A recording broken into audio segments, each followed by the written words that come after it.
Salut à tous, c'est Angie et bienvenue dans la sauce kitchen. Aujourd'hui, on se retrouve pour une recette un peu différente des autres. Il n'y aura pas de vidéo cette fois-ci à regarder. Ça sera une vidéo que j'ai apprise moi-même à l'époque où je travaillais en cuisine avec une chef. Donc, je vais vous partager ce secret, une vraie mine d'or, une recette aussi facile que bonne. Donc voilà, restez connectés et à la fin, on notera quand même ensemble le niveau de difficulté et vous me direz en commentaire si c'est vrai ou non. Allez, c'est parti. Donc, petite partie story time, c'était à l'époque où j'apprenais à faire la cuisine. Je crois que j'étais en première. Donc, j'ai fait un stage dans un restaurant brésilien portugais. Et c'est là où la chef m'a appris à faire ce fameux plat de hachis parmentier à la brésilienne. Peut-être que ça n'existe pas, mais en tout cas, c'est comme ça qu'elle me l'a vendu. Donc, pour le simplifier, c'est une sauce bolognaise avec de la viande hachée, une purée maison par-dessus et de l'emmental râpé pour gratiner juste dessus. Donc voilà, c'est un plat hyper simple. Je te montre comment le faire dans cette vidéo et on va se régaler et tu vas faire des heureux avec ce plat. Allez.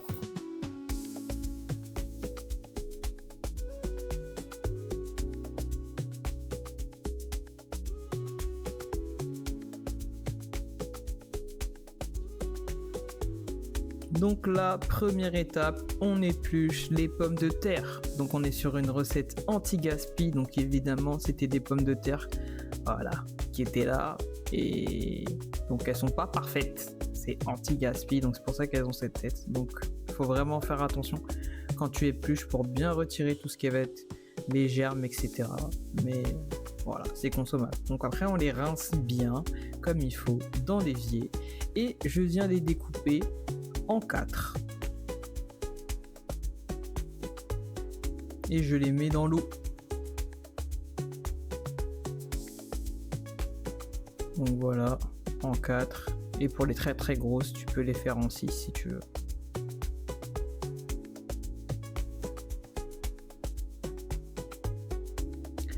Donc là on met à chauffer, on fait bouillir, on met ces petites pommes de terre ici et bien évidemment on rajoute du sel. On l'a pas vu dans la vidéo mais très important. Là je récupère mon ragoût que j'avais fait dans la vidéo précédente, les lasagnes. Voilà, j'avais des restes que j'avais mis au congélateur donc ça me permet de récupérer ça.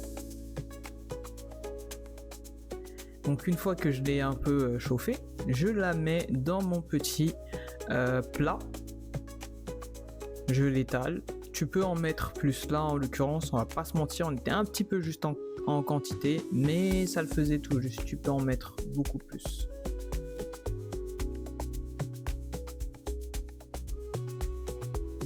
Donc une fois que j'arrive à piquer mes pommes de terre et qu'elles sont bien cuites, je les égoutte. Une fois égouttées, je les remets dans ma casserole et je les passe au presse-purée. Presse-purée, écrase légumes, je ne sais plus c'est quoi. Je crois que ça s'appelle un écrase légumes. Moi j'ajoute de suite mes épices, le poivre, le sel, la noix de muscade très importante et je viens ajouter de la crème liquide. Et ensuite je viens tout simplement continuer à écraser. Je fais une purée mais c'est une purée que je veux avec quand même des morceaux pour que ce soit un petit peu texturé. Une fois que j'ai ma purée de caractère, je viens tout simplement la mettre dans mon plat. Donc je mets les quantités au milieu et après je vais venir étaler sur les côtés.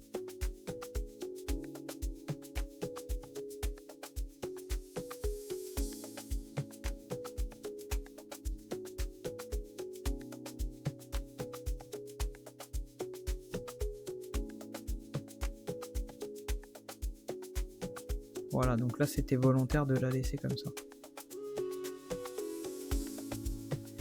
Donc là, je viens essayer de lisser du mieux que je peux. Et bien évidemment qu'on va mettre toute la purée.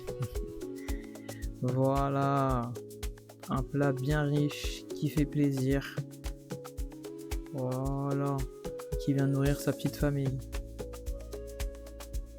Donc là, dès que c'est prêt, je viens finir mon plat avec du fromage râpé.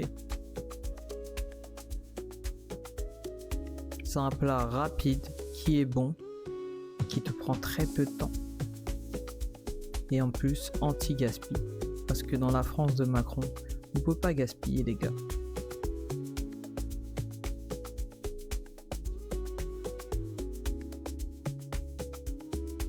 Donc une fois que c'est prêt, on enfourne ce plat à 180 degrés.